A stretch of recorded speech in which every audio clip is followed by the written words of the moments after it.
والصلاة والسلام على رسوله الكريم وعلى آله وصحبه أجمعين أما بعد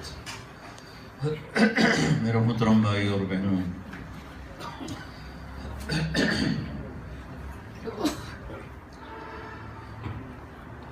دو باتیں آپ سے کرنی ہیں۔ ایک تو یہ بتانا ہے کہ اسلام میں اللہ تعالیٰ نے عورت کا کیا مقام رکھا۔ ایک بات یہ کرنی ہے کہ اللہ نے مرد اور عورت کے ذریعے سے کاروان زندگی کو چلایا ہے، تو ہر انسان چاہتا ہے کہ میں ایک اچھی زندگی گزاروں۔ وہ کہاں سے ملے گی، کیا ہوتی ہے وہ اچھی خوبصورت زندگی؟ یہ مختصر دونوں چیزوں پر میں نے تھوڑی سی بات کرنی۔ جب اللہ تعالیٰ نے آدم علیہ السلام کو پیدا کرنے کا ارادہ فرمایا، فرشتوں سے مٹی اکٹھی کروائی، پانی ڈلوایا، اسے چھوڑ دیا، اس کو سورج کی آگ پڑی، وہ گارا بن گیا، وہ سیاہ ہو گیا، بدبودار ہو گیا، حما مصنوع۔ پھر جب وہ کچھ وقت گزر گیا تو اللہ نے فرشتوں کے ذریعے سے پتلا بنایا۔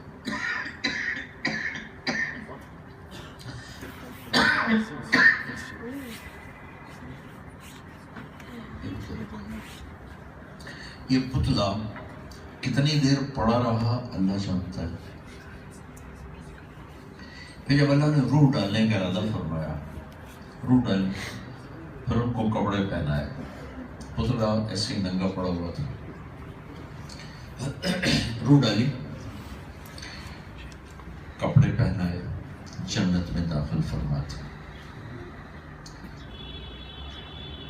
جب اللہ نے حضرت حوا کو پیدا کرنے کا ارادہ فرمایا، نہ مٹی اکٹھی کروائی، نہ گارا بنوایا، نہ پانی ڈلوایا، نہ اسے گلنے سڑنے کے لیے چھوڑا، نہ اس کا پتلا بنایا۔ جیسے آدم کے ساتھ کیا تھا ویسے ہی حوا کے ساتھ بھی اللہ کر دیتے، دو پتلے بنا دیتا اللہ تعالیٰ اکٹھے ہی، اور دونوں کو ایک ہی دفعہ روح ڈال کے کپڑے پہنا کے جنت میں ڈال دیتے۔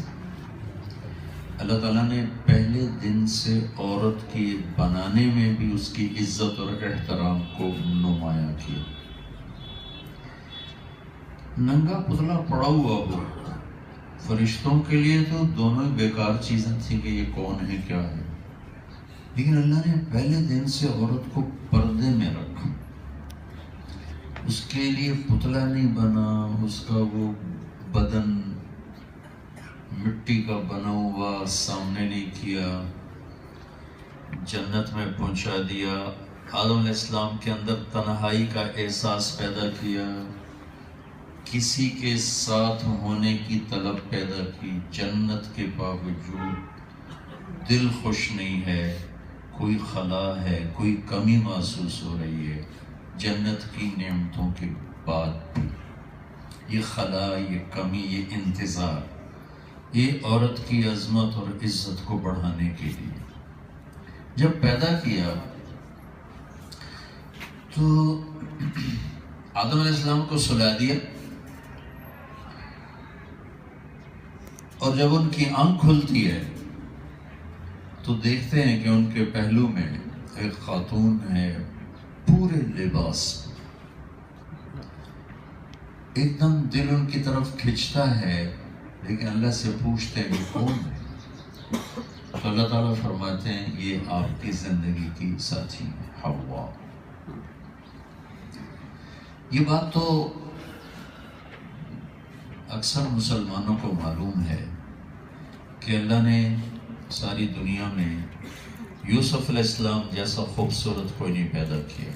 سب سے خوبصورت اللہ نے یوسف علیہ السلام کو بنایا، لیکن یہ بات بہت کم معلوم ہے کہ عورتوں میں سب سے خوبصورت اللہ نے کس کو بنایا۔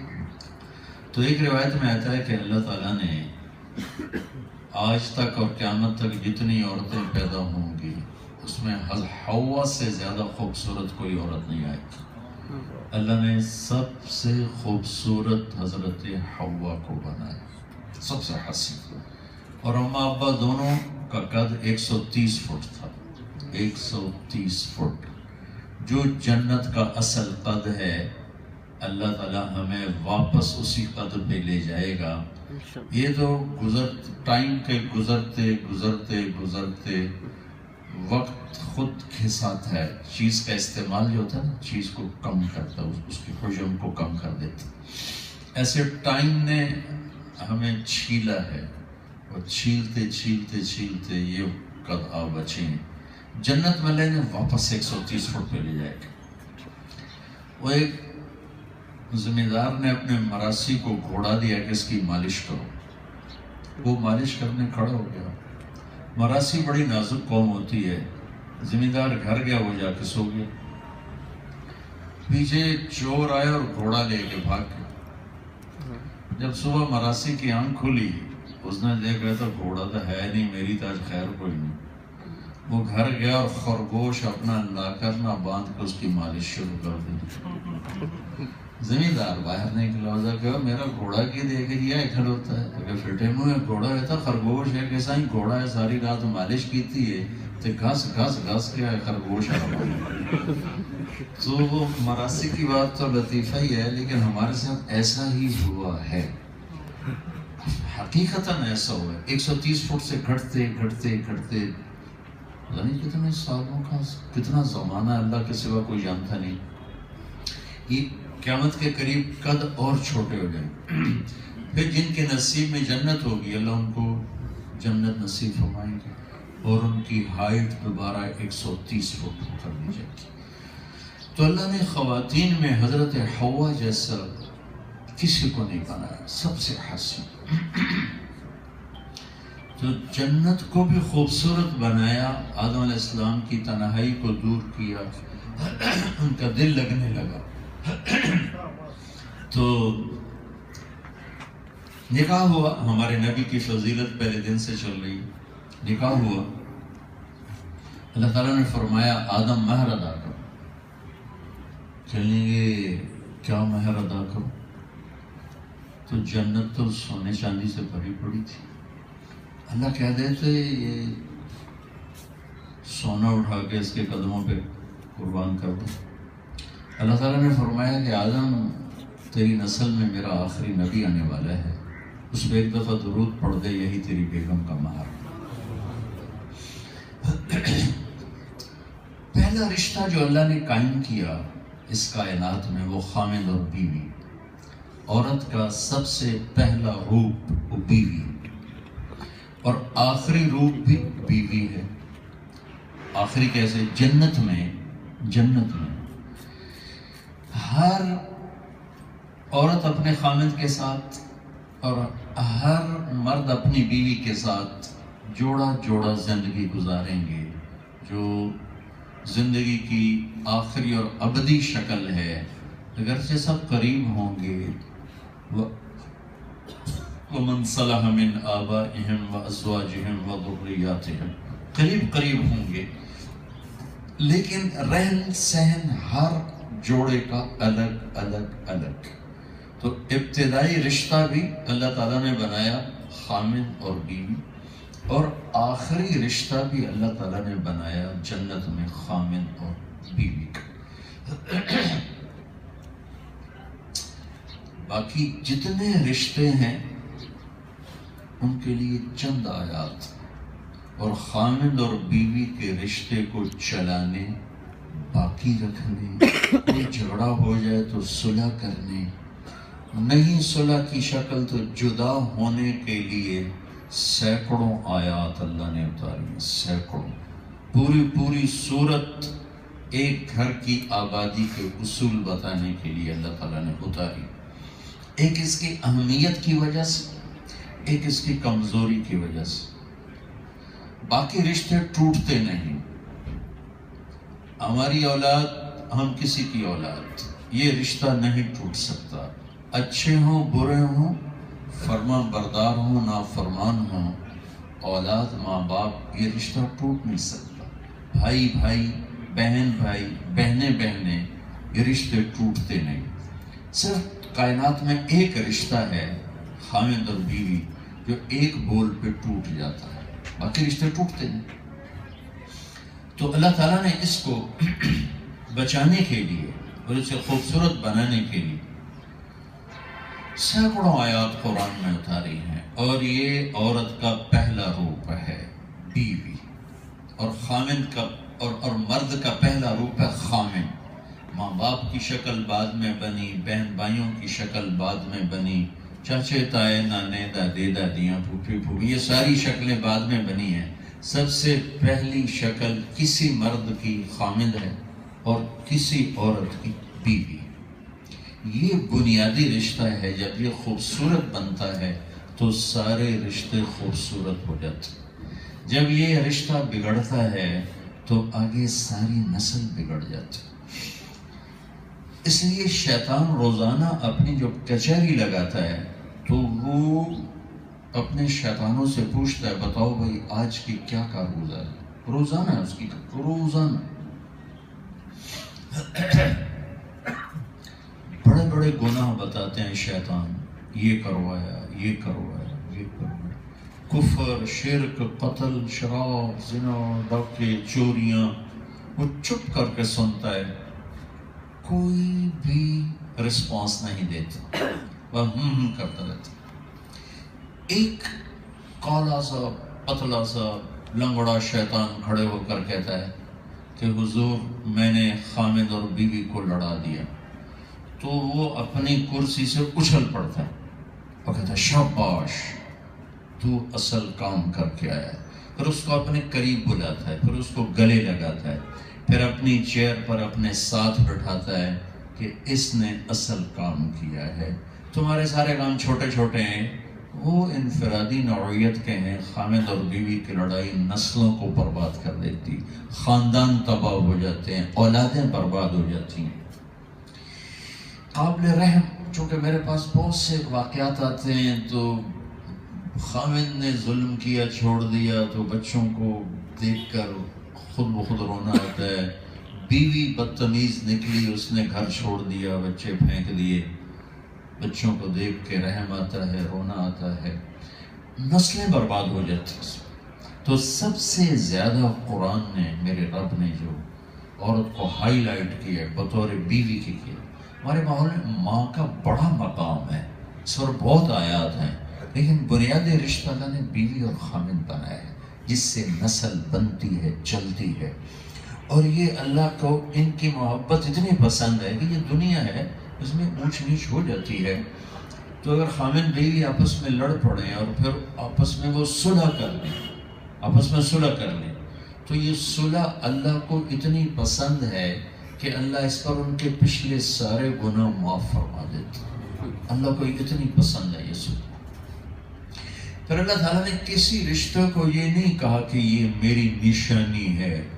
اللہ تعالیٰ ان فی خلق السماوات والارض، زمین آسمان تیرے اللہ کی نشانی، واختلاف اللیل والنہار، دن اور رات تیرے اللہ کی نشانی ہے، والفلک التی تجری فی البحر بما ينفع الناس، اور یہ سمندر میں کشتیوں کا چلنا تیرے رب کی نشانی ہے۔ تو اللہ نے بہت سی چیزوں کو اپنی نشانی بتایا ہے، لیکن کسی رشتے کو اپنی نشانی نہیں بتایا کہ یہ میری نشانی ہے۔ صرف ایک رشتہ ہے جس سے اللہ تعالیٰ نے فرمایا کہ یہ تیرے رب کی بہت بڑی نشانی ہے، اور اس کو بڑی نشانیوں میں لے کر آیا۔ یوں کہا من آیاتہ ان خلقکم من تراب، میری کتنی بڑی نشانی ہے، میں نے تمہیں مٹی سے انسان بنایا، تم کیسی شکلیں ہو، کیسے بولتے ہو، ادھر تم مر صاحب دغا دغا بولتے ہیں، ویسے تسی بولتے ہیں، تو یہ کتنی بڑی نشانی ہے کہ میں نے تمہیں مٹی سے بنایا اور تم انسان بن کے، مرد عورت بن کے بیٹھے ہو۔ اچھا میں اگلی آیت چھوڑتا ہوں، اس سے اگلی آیت من آیاتہ خلق السماوات والارض، میری کتنی بڑی نشانی ہے، میں نے زمین آسمان بنایا، واختلاف السنتکم والوانکم، تمہاری زبانیں الگ، تمہارے رنگ روپ چہرے الگ، یہ میری کتنی بڑی نشانی۔ پھر اللہ کہتا ہے من آیاتہ منامکم باللیل والنہار وابتغاؤکم من فضلہ، یہ میری کتنی بڑی نشانی ہے، تمہیں سلا بھی دیتا ہوں، اٹھا بھی دیتا ہوں، پھر تم کاروبار زندگی کے لیے باہر بھی نکلتے ہو، گھر بھی آتے ہو۔ یہ جو باتیں آپ سن رہے ہیں نا، میرا آپ کا دماغ کہہ رہا ہے بالکل صحیح، واقعی بہت بڑی نشانی، بہت بڑی نشانی۔ پھر اللہ کہتا ہے من آیاتہ یریکم البرق خوفا وطمعا، ابھی دکھا رہا ہے نا کہ میری نشانی تمہیں بادل دکھاتا ہوں، بارش دکھاتا ہوں، یہ میری کتنی بڑی نشانی ہے۔ من آیاتہ ان تقوم السماء والارض بامرہ، میری کتنی بڑی نشانی ہے، زمین بھی قائم ہے، آسمان بھی قائم ہے۔ یہ وہ مضمون ہے جس پر انسانی عقل ساتھ ساتھ چل کے کہتی واقعی۔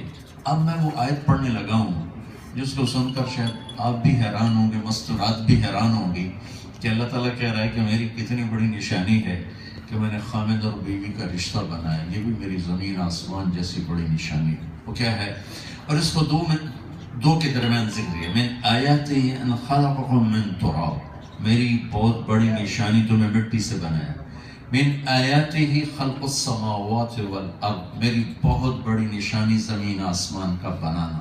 اس کے درمیان میں اللہ لے کر آ رہا ہے من آیاتہ ان خلق لکم من انفسکم ازواجا لتسکنوا الیہا وجعل بینکم مودۃ ورحمہ ان فی ذلک لآیات لقوم یتفکرون۔ میری کتنی بڑی نشانی ہے کہ میں نے انسانیت کو خامد اور بیوی کے رشتے میں جوڑ دیا، اس کو میری نشانی، اور اس میں میں سکون ڈالا، محبت ڈالی، ہمدردی ڈالی۔ کسی رشتے میں 3 صفتیں بیان نہیں ہوئی، کسی رشتے میں کو اللہ نے 3 چیزوں سے مزین نہیں فرمایا۔ خامد اور بیوی کے رشتے کے لیے فرمایا سکون پیدا کیا، محبت کو پیدا کیا، اور ہمدردی کو پیدا کیا، غم خاری کو پیدا کیا۔ صرف خامد اور بیوی کے رشتے میں اس چیز کو، اور سب سے طاقتور لفظ استعمال کیا یہاں یتفکرون۔ جو غور کرے گا نا اسے ہی سمجھ میں آئے گا کہ یہ بہت بڑا رشتہ ہے۔ آگے ہے للعالمین، آگے ہے یسمعون، آگے ہے یعقلون۔ ہر آیت کے آخر میں یہ ایک لفظ آتا ہے، تو ایک لفظ ہے یتفکرون، ایک ہے للعالمین، ایک ہے لقوم یسمعون، ایک ہے لقوم یعقلون۔ یعقلون، یسمعون، عالمین میں سب سے طاقتور لفظ ہے یتفکرون۔ یہ کھوپڑی استعمال جو کرے گا اسے سمجھ میں آئے گا کہ خامد اور بیوی کا رشتہ اس کائنات کا سب سے عظیم اور بڑا رشتہ ہے۔ میرے نبی نے کہا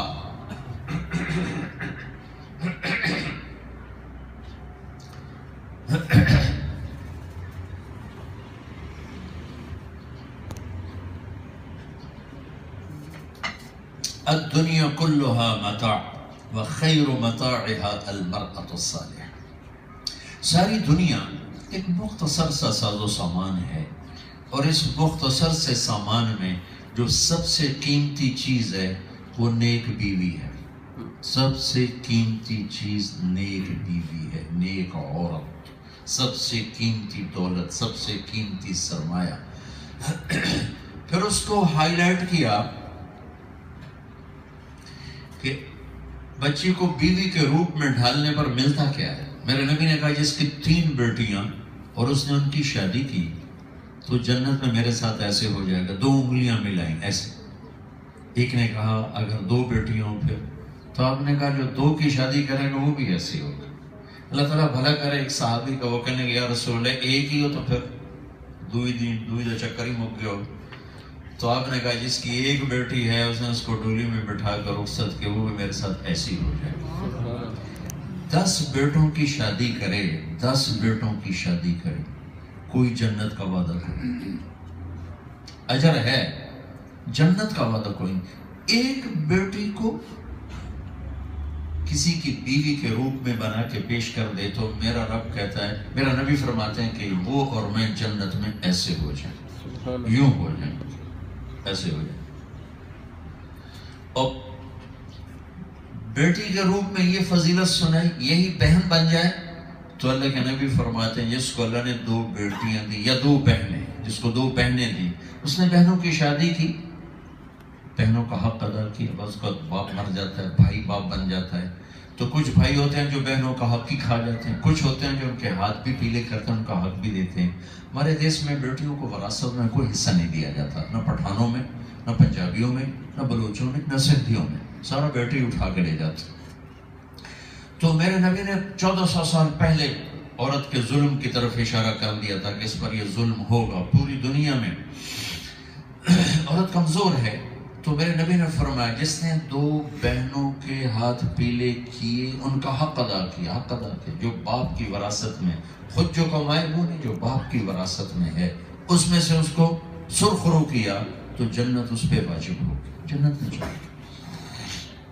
اسے چوری کا مال حرام ہے، بہنوں کا حق کھا جانا حرام. ایسے جیسے چوری کا مال، یہ بڑے چور ہیں جو اس کا مال لوٹتے ہیں جو اسی پیٹ سے پیدا ہو جس سے بھائی پیدا ہو، جس نے اسی چھاتی کا دودھ پیا جس کا بھائی نہیں، جو اسی باپ کی پشت سے نکلی جس سے بیٹا نکلا.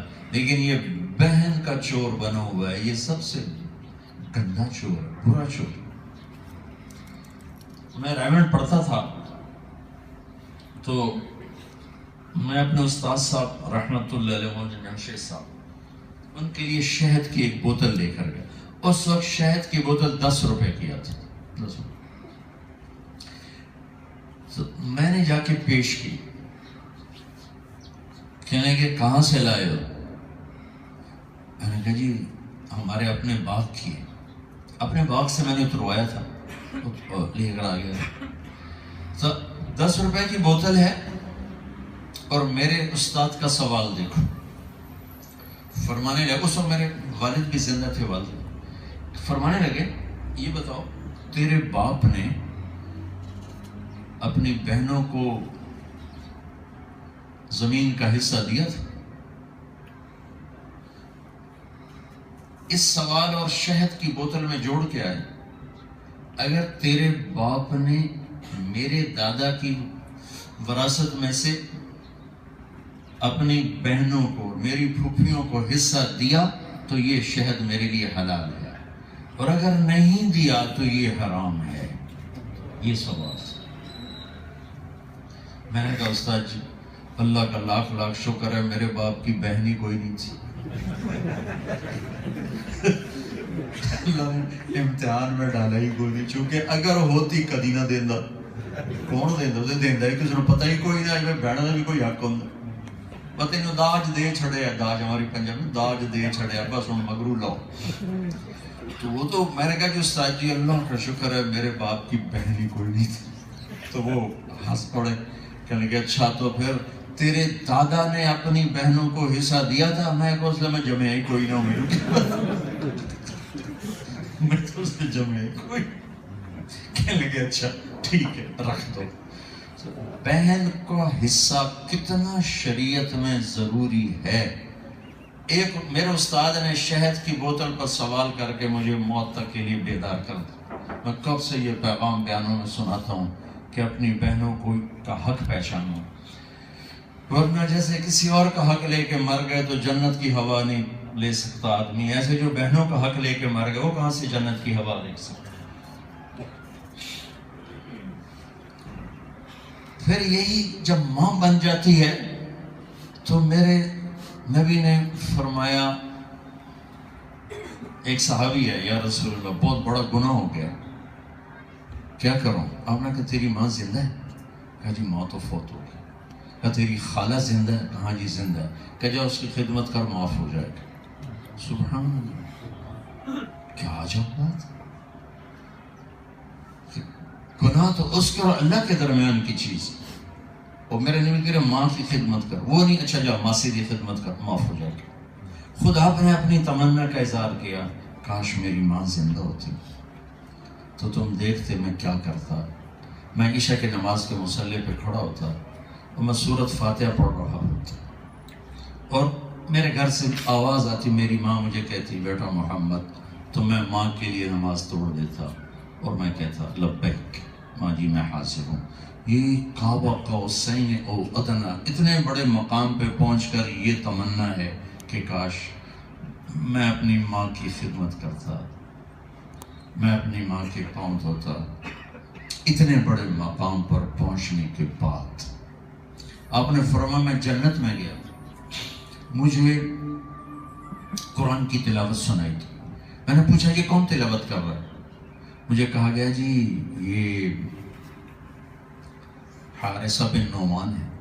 آپ نے کہا حارثہ بن نعمان, وہ تو مدینے میں ٹھہری تھا, مرے ہی کوئی نہیں, تو یہاں جنت میں آواز کیسے؟ تھوڑے سے لوگ ہیں اور مائکرو فون لگا ہوا ہے کہ آواز جائے, اور وہ مدینے میں اور آواز جنت میں, کہ یہ کیا چکر ہے بھائی؟ تو فرشتوں نے عرض کی یا رسول اللہ, ماں کی ایسی خدمت کی ہے کہ اللہ نے خوش ہو کر حکم دیا جب قرآن پڑھے ساری جنت کو سنو. سبحان اللہ. تو حارثہ کی تلاوت جنت میں جا رہی ہے, اس کے پیچھے ماں کی خدمت, اس کے پیچھے ماں کی دعا ہے. میرے نبی نے فرمایا کہ اویس اپنی جنت کی طرف چلیں گے اپنے جنتیوں کے ساتھ. چلتے چلتے جب جنت کے قریب دروازے پر پہنچیں گے تو اللہ تعالیٰ فرمائیں گے باقی لوگوں کو جانے دو, اویس کو روک دو. تو اویس پریشان ہو جائیں گی کہ یہ میرے ساتھ کیا ہو گیا. وہ کھڑے ہوئے ہیں تو کہیں گے یا اللہ مجھے اپنے دروازے پہ آ کے کیوں روک لی؟ تو اللہ تعالیٰ فرمائیں گے تم پیچھے دیکھو. پیچھے دیکھیں گے تو دوزخ کے لوگ کھڑے ہوں گے, مرد عورت. تو اللہ فرمائیں گے اویس تیری ماں کی خدمت کا صلہ دینا ہے, یہ تیرے سامنے جہنمی ہے, جس کی شفاعت کرے گا تیری تو خیر جنت میں ڈال دیں گے. اس کے پیچھے کوئی جہاد, تبلیغ, نماز, ذکر, تلاوت, تہجد نہیں, صرف ماں کی خدمت. اور پھر آپ نے فرمایا کہ حضرت عمر سے کہ عمر تیرے زمانے میں ایک شخص آئے, اس کا نام ہوگا اویس, اس کا قبیلہ ہوگا مراد. اویس بن عامر, اس کا قبیلہ ہوگا مراد, اور مراد کی شاخ ہوگی کرن, کالے رنگ کا ہوگا, درمیانے قد کا ہوگا. اس کو برس پھل بیری کی بیماری ہوئی تھی, وہ ٹھیک ہو گیا, ایک نشان باقی ہے. جو وہ آئے تو تم اور علی اس سے دعا کرانا, تم اور علی. اویس کرنی عمر اور علی کے ایک ٹوٹے بال کے برابر نہیں ہے. وہ صحابی, عشرہ مبشرہ, خلفاء راشدین, یہ تابعی, اللہ کی قسم صرف امت کو پیغام دینے کے لیے کام کیا کہ میرے نبی آگے دیکھ رہے تھے کہ ماؤں کے ساتھ کیا ہوگا. تو پوچھا کیوں یا رسول اللہ؟ کہا کہ عمر اویس نے ماں کی خدمت کر کے اللہ کو ایسا خوش کر دیا ہے کہ وہ جب ہاتھ اٹھاتا اللہ کبھی خالی نہیں لوٹاتا. عمر رضی اللہ عنہ ہر سال حج کرتے تھے جب خلیفہ تھے, ہر سال حج میں اعلان کرتے ہوئے کوئی اویس کوئی اویس, وہ ملا ہی نہیں. ایک سال انہوں نے کیا کیا, سورے حاجی اکٹھے کر لو, جہاں جبل ابی قبیس, جہاں اب پیلس بنا ہوا ہے, مہمان خانہ ہے شاہی, اس کے سامنے سب کھڑے کر دیں. کہا بھائی باقی سارے بیٹھ جاؤ, یمنی کھڑے رہو. وہ یمنی کھڑے تھے. پھر کہا باقی سارے بیٹھ جاؤ, مراد والے کھڑے رہو. تو باقی سارے بیٹھ گئے. مراد قبیلہ, میں گیا ہوں اویس کرنے کے گاؤں بھی, ان کے علاقے میں, ان کے خاندان سے بھی ملا ہوں 4 سال پہلے. کالے پہاڑوں میں چھوٹا سا گاؤں, اب بھی چھوٹا سا گاؤں ہے جہاں وہ پیدا ہوئے, جہاں پروان چڑھے. صنعا سے کوئی پونے گھنٹے کے فاصلے. پھر کہا تھا بھائی مراد والے بیٹھ جاؤ, صرف کرنی کھڑا رہے. تو ایک آدمی بچا, ایک. کہا تم کرنی ہو؟ کہ جی ہاں. اویس کو جانتے ہو؟ کہ جی جانتا ہوں, میرا بھتیجا ہے, میرے بھائی کا بیٹا. اچھا. تو کہنے لگا امیر المومنین آپ کیوں پوچھتے ہوتے ہیں؟ تو ذرا پاگل سا ہے, دیوانہ سا ہے. تو عمر رونے لگے کہ نہیں وہ نہیں, تم دیوانے ہو. وہ حج پہ آیا کہ جی آیا. کدھر؟ کہا جی وہ اونٹ چرانے. اونٹ چرانے. تو آپ نے حضرت علی کو ساتھ لیا اور نکل پڑے عرفات کی طرف. جب عرفات پہنچے تو دیکھا کہ اونٹ چل رہے تھے اور اویس قرنی ایک کیکر کے نیچے نفل پڑھ رہے تھے. تو یہ دونوں حضرات ان کے پاس جا کے بیٹھے. انہوں نے دیکھا کہ 2 آدمی آ گئے, تو نماز ذرا مختصر کی، سلام پھیرا۔ حضرت عمر نے پوچھا میرے بھائی کون ہو؟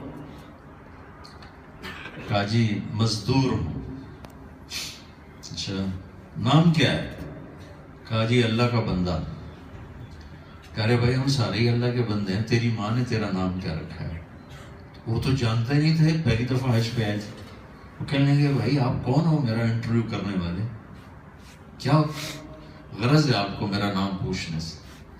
تو حضرت علی بول پڑے کہ یہ امیر المومنین ہیں عمر بن خطاب اور میں ہوں علی بن ابی طالب۔ پھر وہ کانپ گئے، کہنے لگے حضرت میں معافی چاہتا ہوں، میں تو آپ دونوں کو نہیں پہچانتا، میں تو پہلی دفعہ حج پہ آیا ہوں۔ تو حضرت عمر نے فرمایا اویس ہو؟ کہ جی میں اویس ہوں۔ اچھا ہاتھ اٹھا ہمارے لیے دعا کر۔ تو وہ گھبرا گیا کہ میں آپ کے لیے دعا کروں؟ میں میری اوقات ہے میں آپ کے لیے ہاتھ اٹھاؤں؟ کہاں، ہمیں ہمارے نبی نے امر کیا تھا، حکم دیا تھا کہ جب اویس آئے تو اس سے دعا کروا کہ تو نے ماں کی خدمت کر کے وہ مرتبہ پایا ہے کہ جب تو ہاتھ اٹھاتا ہے تو اللہ تیرے ہاتھ واپس نہیں لوٹاتا۔ تو ان دونوں کے لیے دعا کی۔ تو حضرت عمر کہنے لگے میرے پاس مدینے رہو گے؟ کہنے لگا نہیں۔ کدھر رہو گے؟ کہا کوفے رہو گے۔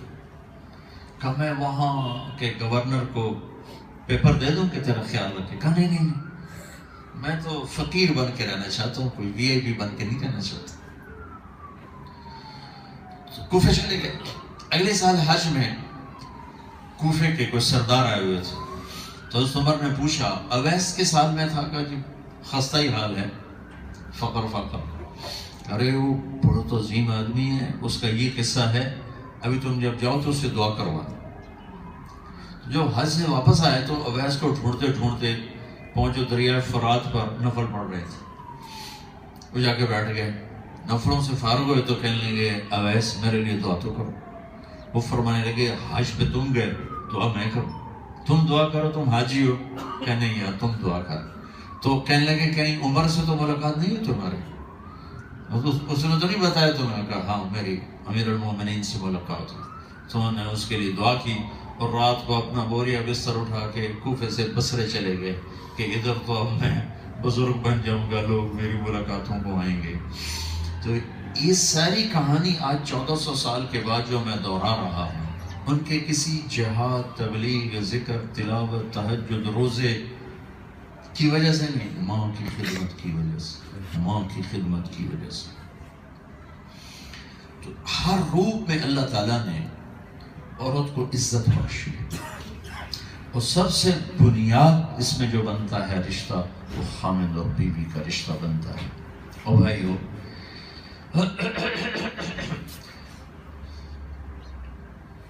پھر جنت کا قصہ بھی سن کہ جنت میں بھی اللہ عورتوں کو مردوں سے پہلے داخل فرما، چاہے مرتبہ کسی کا کم ہے یا زیادہ ہے، کس لیے کہ جا کر اور جنت کا لباس پہن کر جنت کے حسن و جمال سے مزین ہو کر اپنے خاندوں کا استقبال کر۔ پھر جنت میں ایک مناظرہ ہے ایمان والی عورتوں کا اور جنت کی حوروں کا۔ اللہ نے مرد عورت کو مٹی سے بنایا، جنت کی لڑکی کو مشک عنبر زعفران سے بنایا، لہٰذا اس کا میٹیریل، اس کا جسم، ہم تو اس کو نہیں پہنچ سکتے، ہم تو مٹی سے بنے۔ تو ایک مجمع ہوگا جس میں جنت کی حور، بہت بڑا مجمع ہوگا، وہ ایمان والی عورتوں پر فخر کریں گے کہ ہم ہمیشہ زندہ ہیں، موت نہیں دیکھی، نحن الخالدات فلا نموت، ہم ہمیشہ جوان ہیں، بڑھاپا نہیں دیکھا، ونحن الناعمات فلا نباس، ہم ہمیشہ راضی ہیں، کبھی لڑائی نہیں کی، ونحن الراضیات فلا نسخط، اور ہم کبھی چھوڑ کے نہیں گئے، ہمیشہ اپنے گھر والے کے ساتھ ہیں، ونحن المقیمات فلا نرحل۔ اب یہ چار باتوں میں ایک بات بھی دنیا کی عورت میں نہیں، موت بھی ہے، بڑھاپا بھی ہے، لڑائی جھگڑا بھی ہے، چھوڑ کے جانا، کبھی موت چھڑوا دیتی ہے، کبھی لڑائی جھگڑا چھڑوا دیتی ہے، چاروں چیز۔ تو اس کے جواب میں ایمان والی عورتیں کیا کہیں گی؟ نحن المصلیات فما صلیتن، ہم نے نمازیں پڑھی تم نے نماز کوئی نہیں پڑھی. وَنَحْنُ الصَّائِمَاتُ فَمَا صَمْتُنَّ ہم نے روزے رکھے تم نے روزے نہیں رکھے. وَنَحْنُ الْمُتَوَضِّعَاتُ فَمَا تَوَضَّعْتُنَّ ہم نے ٹھنڈے پانی سے وضو کیے اللہ کو راضی کرنے کے لیے، سردیوں میں تم نے وضو نہیں کی. وَنَحْنُ الْمُتَصَدِّقَاتُ فَمَا تَصَدَّقْتُنَّ ہم نے اللہ کے نام پہ خرچ کیا تم نے خرچ کوئی نہیں کیا.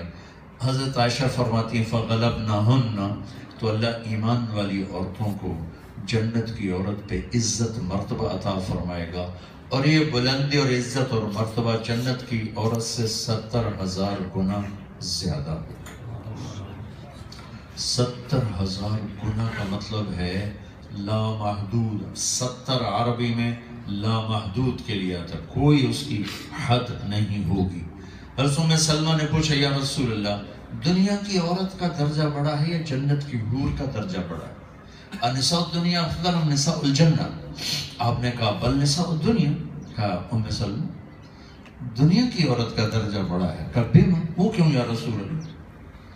وہاں بھی یہی سوال تھا. وہ مشک عنبر زعفران کافور سے بنی، موت کوئی نہیں، بڑھاپا کوئی نہیں، پیشاب کوئی نہیں، پخانہ کوئی نہیں، بیماری کوئی نہیں، اور ہم مٹی گارے سے بن کے موت بھی ہے، بیماریاں بھی ہیں، بڑھاپا بھی ہے، لڑائی جھگڑا بھی ہے. تو میرے نبی نے فرمایا ام سلمہ بصلاتہن وصیامہن وعبادتہن ان کی نماز، ان کے روزے، ان کی اللہ کی اطاعت، ان 3 کاموں کی وجہ سے اللہ ان کو جنت کی عورت پر بہت عالی مقام نصیب فرمائے گا. البس اللہ وجوہہن النور اللہ اپنے نور میں سے ان کے چہروں پہ نور کی تجلی ڈالے گا. وجسادہن الحریر اور انہیں ریشم کے قیمتی لباس پہنائے گا. امشاتہن الذہب اور ان کی کنگھیاں اللہ تعالیٰ سونے کی بنائے گا. جو لباس اللہ پہنائے گا عام طور پر یہ جو گول فراق سا ہوتا ہے یہ تھوڑا سا اس کی گولائی ہوتی ہے. جنت میں اس فراق کی گولائی 3 میل ہوگی. 3 میل میں یہ پھیلا ہوا ہوگا. اس کو اٹھانا کوئی مسئلہ نہیں ہوگا چونکہ اس کا دھاگا نور سے بنے گا. نور کا وزن نہیں ہوتا، کاٹن کا وزن ہے اور پولیسٹر کا وزن ہے، اس لیے اس کو اٹھانا بھی مشکل ہے. لیکن جنت میں جو اللہ کپڑا بنائے گا اس میں وزن نہیں ہوگا، چاہے وہ 30 میل کے دائرے میں گھومے کہ وہ نور سے بنا ہوگا اور نور کا وزن نہیں ہے. اور وہاں کپڑے لینے کے لیے بازار جانا نہیں ہے.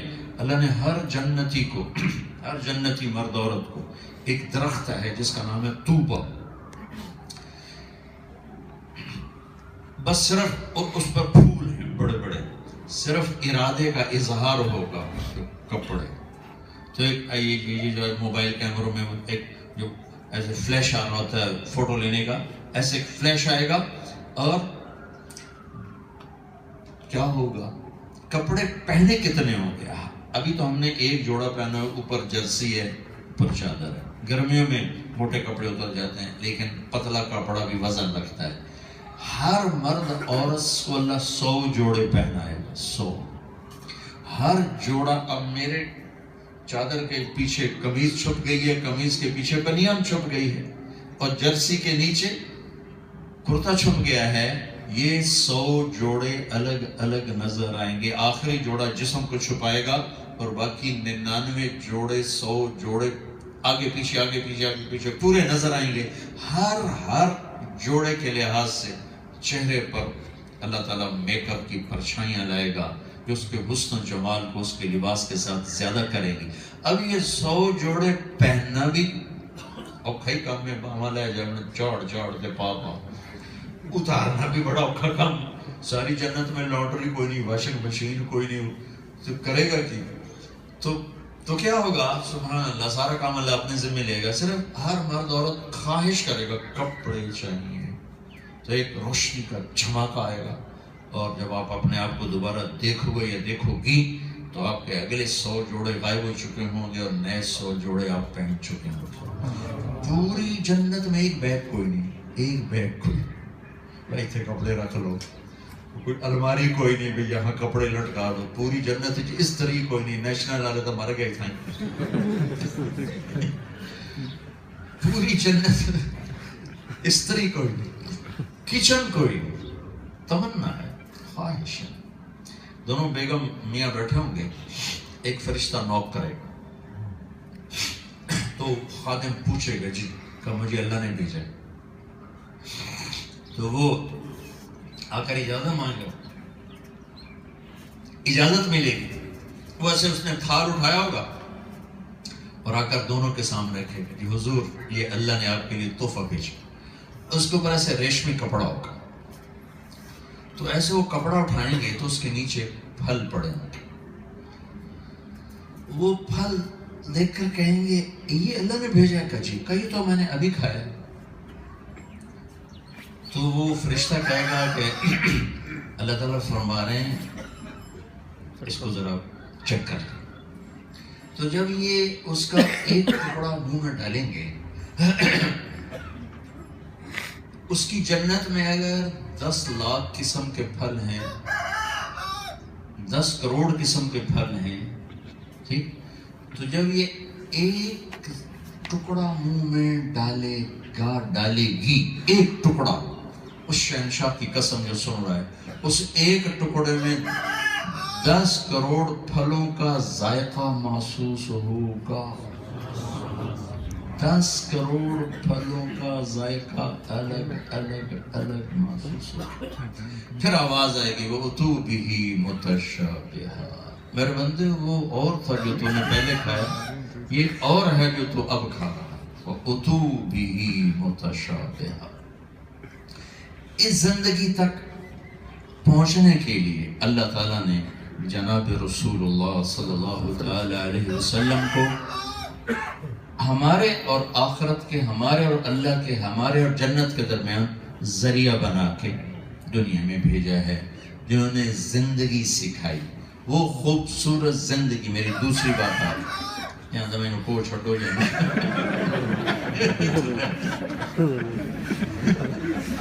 تو فٹو دمڑ صاحب تو ذکری ساڑھے تے سائرن میں جا چھڑے یہ پٹھانا دا ککڑ چپ نہیں کرے جلدی نہ کو کوئی نسواری نہ کھائے اس میں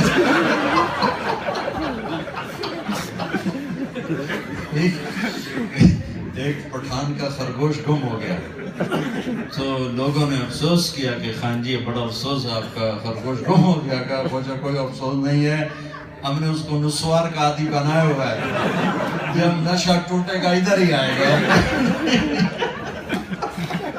میں نے کہا دمڑ صاحب نے اس کو نسوار کھلائے۔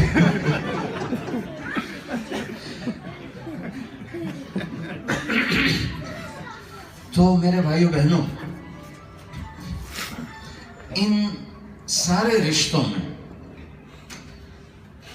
خوبصورت زندگی گزارنے کا ایک ہی طریقہ ہے، وہ ہے میرے نبی والی پاکیزہ زندگی، میرے نبی والے اخلاق۔ اتنے بڑے گھر سے زندگی خوبصورت نہیں بنتی، اور وہ مائدی جھگی کے جھونپڑے سے زندگی بدصورت نہیں بنتی ہے، بہت بڑی گاڑی پر بیٹھ کے زندگی خوبصورت نہیں بنتی، اور چنچی رکشے پر بیٹھ کے زندگی بدصورت نہیں بنتی ہے۔ زندگی اندر کی چیز ہے، اس کی خوبصورتی بھی اندر ہے، باہر کچھ بھی نہیں۔ پچھے بیڑے وچے جھیڑے پچھے ونج مہانے ہو، یہ اپنے اندر ہے، اپنے من میں ڈوب کر پا جا سراغ زندگی۔ زندگی اندر پروان چڑھتی ہے، اندر سے صحت اچھی ہو تو چہرہ خوبصورت نظر آتا ہے۔ سرخی پاؤڈر سے سیاہی، چہرے کی سیاہی کو کتنا کچھ چھپا سکتا ہے، ایسی میرے بھائی بہنوں زندگی اندر جب خوبصورت ہوتی ہے تو سارا گھر خوبصورت ہوتا ہے، سارے رشتے خوبصورت ہوتے ہیں۔ جب زندگی اندر سے بگڑتی ہے تو گھر بھی ویران ہو جاتے ہیں، زندگی بھی ویران ہو جاتی ہے۔ میرے نبی نے 11 شادیاں کر کے زندگی گزارنے کا طریقہ سکھایا۔ میرے نبی کی عمر 25 سال ہے، آپ شادی کر رہے ہیں 40 سال کی عورت کے ساتھ، لڑکی نہیں عورت، آپ لڑکے ہیں 25 سال کی، آپ فرماتے ہیں مجھے تو 20 سال کی لڑکی سے شادی کرنی ہے۔ ایک ایسی عورت سے شادی کی جس کی ایک منگنی ٹوٹی، ایک منگنی ٹوٹی، ورقہ بن نوفل چچا زاد بھائی، ان سے منگنی ٹوٹ گئی۔ ایک شادی سے بیوہ ہوئی ابو حالہ، اسے 2 بچے، ایک بچہ ایک بچی۔ پھر دوسری شادی سے بیوہ ہوئی ابن عابد، اسے ایک بیٹا اس کا نام کہیں ملا نہیں ہوگا کہیں، لیکن میری نظر سے نہیں ملا. 2 شادی سے بیوہ ہوئی، 1 منگنی ٹوٹی، عمر 40 سال، جبکہ جوانی ڈھلنا شروع ہو جاتی ہے. میرے نبی نے ان کے ساتھ شادی کر کے اپنی زندگی کے 25 سال گزارے. جب آپ 50 سال کے ہوئے، حضرت خدیجہ 65 سال کی ہوئی، اللہ نے ان کو بلاوا دیا، تشریف لے گئیں. 50 سے 63 13 سال میں آپ نے 10 شادیاں کی. شوق کا زمانہ تو پہلے گزر چکا ہے، اب یہ کیوں ہو رہی ہیں شادی؟ بھائیو، میری بہنوں، نماز پڑھنا عادت نہ ہو تو مشکل نظر آتا ہے، لیکن کیا مشکل ہے؟ 1 لوٹا پانی چاہیے، 10 منٹ ٹائم چاہیے، نماز پڑھی جاتی. روزے کی تھوڑی سی جنگ ہے گرمیوں میں. آج کل کے روزے کیا روزے، گرمی میں تھوڑی سی مشقت آتی ہے، لیکن چند گھنٹے کی مشقت. سب سے زیادہ جو انسان ٹوٹتا ہے، مرد یا عورت، وہ معاشرت میں ٹوٹتا ہے، گھر کی زندگی میں ٹوٹتا ہے. کہ اسلام کا مشکل حصہ ہے گھر کی زندگی، اور اسی میں ساری آسانیاں چھپی ہوئی ہیں، اسی میں ساری خوبصورتی چھپی ہوئی ہے، اسی میں سارا حسن چھپا ہوا ہے. ایک مصنوعی حسن کے لیے بیوٹی پارلر پر 4 گھنٹے لڑکی بیٹھی ہوتی ہے، دلہن کو 4 5 6 گھنٹے بیٹھاتے ہیں، تب جا کر اس کا ایک روپ بنتا ہے. ایسے ہی بھائی بہنوں، اصل خوبصورتی کو لینے کے لیے آدمی کو زندگی بھر کا روزہ رکھنا پڑتا ہے، تو اس کی زندگی انتہائی حسین ہو جاتی ہے. جو بھی اپنے گھر کو آباد کرنا چاہے، جس رشتوں کو بھی آباد کرنا چاہے، خاوند بیوی کا رشتہ ہے، ماں باپ اولاد کا رشتہ ہے، بھائی بہن کا رشتہ ہے، بہن بہن کا رشتہ ہے، ساس اور بہو کا رشتہ ہے، چاچے تائے بھتیجے کا رشتہ ہے. سب جگہ ایک اصول چلے گا، میرے نبی والے اخلاق، میرے نبی والے اخلاق، میرے نبی والے اخلاق. آپ نے 11 گھر آباد کیے. ایک آپ کو حدیث سناؤں تاکہ میری بات کی تائید ہو جائے.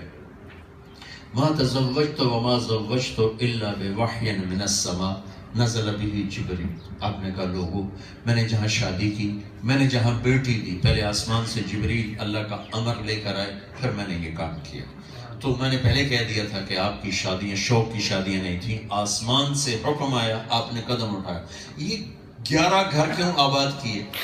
ہر مزاج کی عورت کے ساتھ نبھا کر کے دکھایا، ہر قوم قبیلے کے اندر، قبیلے کے باہر، حتیٰ کہ نسل برادری کے باہر شادیاں کر کے دکھایا کہ گھر کیسے چلایا جاتا ہے. اس میں آپ کے اخلاق ہیں، آپ کی محبت ہے، آپ کا سلوک ہے. بیوی کا رشتہ تو بہت بڑا رشتہ ہے. حضرت انس فرماتے ہیں 10 سال میں نے اللہ کے نبی کی خدمت کی، نہ تھپڑ مارا، نہ ڈانٹ ڈپٹ پلائی، نہ کبھی یہ فرمایا کہ یہ کیوں کیا، نہ کبھی یہ فرمایا کہ یہ کیوں نہیں کیا. خادم کے ساتھ آپ کا یہ سلوک تھا تو گھر والوں کے ساتھ آپ کا کیسا سلوک ہوگا؟ آپ نے فرمایا سب سے اعلیٰ درجے کا مسلمان وہ ہے جو بیوی کے ساتھ اچھا سلوک کرتا ہو، اور میرا سلوک اپنی بیویوں کے ساتھ سب سے اعلیٰ درجے کا ہے، سب سے اعلیٰ درجے کا ہے. عرب کے ماحول میں معشوق سے اظہار محبت، محبوبہ سے اظہار محبت ایک فخر کی بات تھی. شاعری بھری پڑی. عرب کا سب سے مشہور قصیدہ ایک عورت کے عشق میں ہے جو امر القیس نے 90 اشعار کا لکھا، جو پورے عرب میں سب سے زیادہ مشہور ہو. لیکن بیوی سے اظہار محبت عرب کے ماحول میں موت. جیسے کوئی پٹھانوں میں کہہ دے مجھے بیگم سے محبت ہے، دمڑ صاحب کہہ سکتا ہے سب کے سامنے. تو ماحول ہے کہ کوئی سردار عرب اپنے ماحول میں بیوی سے مجھے پیار ہے کہہ نہیں سکتا، اس کی جرت نہیں. معشوقہ کے لیے اشعار پڑھ دے گا، وَهَلْ تَبْكِينَ لَيْلَا إِذَا مِتُّ. میں آپ کو لیلا ایک ہمارا ہیر رہا جائے دا وارش آدھا دماغ کم لگا تو لکھ چھڑی کتاب وڈی ساری. یہ لیلا مجنون صحیح قصہ ہے، صحیح قصہ ہے. لیلا خفاجیہ، لیلا اخیلیہ اور توبہ الخفاجی. مجنون کا نام تھا توبہ، یہ عراقی قبیلہ ہے، عراقی. اور اخیل یہ بھی عراقی قبیلہ ہے. تو وہ لیلا کے اظہار محبت کو یوں کھل کے بیان کر رہا ہے کہ آج 1400-1300 سال کے بعد میں سنا رہا ہوں. وَهَلْ تَبْكِينَ لَيْلَ إِذَا مِتُّ قَبْلَهَا وَقَامَ عَلَى قَبْرٍ نِسَاءٌ نَوَائِحُ. نام لیلا شعر میں آ گیا. دوسرا شعر كَمَا لَوْ أَصَابَ الْمَوْتُ لَيْلَ بَقَيْتُهَا وَجَادَ لَهَا دَمْعٌ مِّنَ الْعَيْنِ الصَّافِحُ. یہاں بھی لیلا کا نام آ گیا. وَأَغْبَتُ مِن لَيْلَ بِمَا لَا أَنَالُهُ بَلَا كُلُّ مَا قَرَّتْ بِهِ الْعَيْنُ قَاطِعُ. یہاں بھی لیلا آ گیا. وَلَوْ أَنَّ لَيْلَ الْأُخَيْلِيَّةَ سَلَّمَتْ عَلَيَّ بَدُونِ جَنْدَرٌ وَصَفَائِحُ. 4 شعر میں نے آپ کو سنائے. ہر شعر میں لیلا لیلا لیلا لیلا لیلا. لیکن اسی ماحول میں بیوی سے محبت کرتا ہوں موت تھی. کوئی جرت نہیں کرتا تھا. یہ ماحول سمجھ میں اوہ ہاں ہوں تو کرو. اچھا ٹھیک. اس ماحول میں ایک صحابی جناب رسول اللہ صلی اللہ علیہ وسلم سے پوچھتے ہیں عمر بن عاص یا رسول اللہ من احب الناس الیک. آپ کو سب سے زیادہ کس سے پیار ہے؟ کان میں نہیں پوچھا.